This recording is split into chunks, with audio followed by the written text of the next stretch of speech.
So Olivia, we talked about jobs earlier in the show. Now COVID-19 has made the jobs market volatile. But even before the pandemic, certain jobs have been at risk mainly of being automated.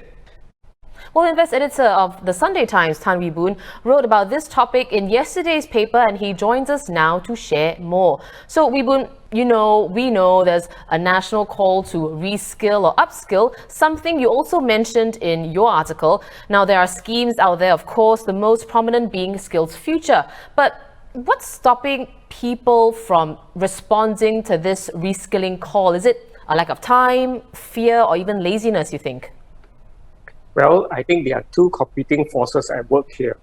One is the lure of a job that promises rather decent pay that does not require much training, and that's being the delivery man for an e-commerce firm and also drivers for ride-hailing apps.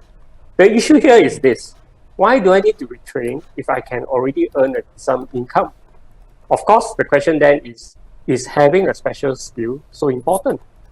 Well, if you have watched the movie Taken with stars Liam Neeson, you will have remembered the quote that made the whole movie, and that is this: I have a very particular set of skills. So having a special skill can really save the day. Then what about the other competing force? I think we need to do better in informing people what kind of skills that they should train for. I think this is one area that we can improve on, and that is to make workers be aware of what kind of skills they should train for. And this is what the Invest section in the Sunday Times aim to do when we focus on jobs and how workers can become better. Right. Vibun, you also wrote about blue-collar work. How does one reskill in a role that's considered menial, and how can these jobs be future-proof?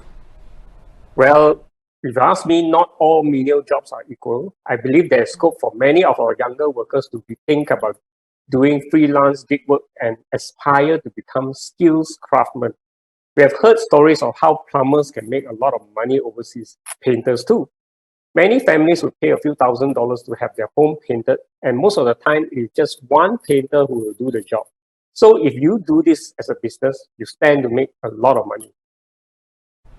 Right. We're wondering, Wee Boon, is there such a thing as a job that's already considered future-proof, one that isn't vulnerable to automation or our current public health crisis, for example? In my view, there's one kind of skill that will not go out of fashion, and that is to provide great customer service. No matter what job you do, if you can charm your customers, you straight away become an asset to your company. I would go as far as to say that employees who provide great service and are well-liked by all their customers will become indispensable. So if you are this kind of worker, you do not have to worry about losing your job, because if the company decides to let you go, they will lose more customers. More importantly, your great attitude will help you to find another job quickly, because everyone needs such good employees. Right. So it's customer-centric and having good EQ, as well as, like you said, customer service-oriented kind of attitude, yeah? Yes. Well, thank you so much for joining us, Wee Boon. That was Invest editor Tan Wee Boon.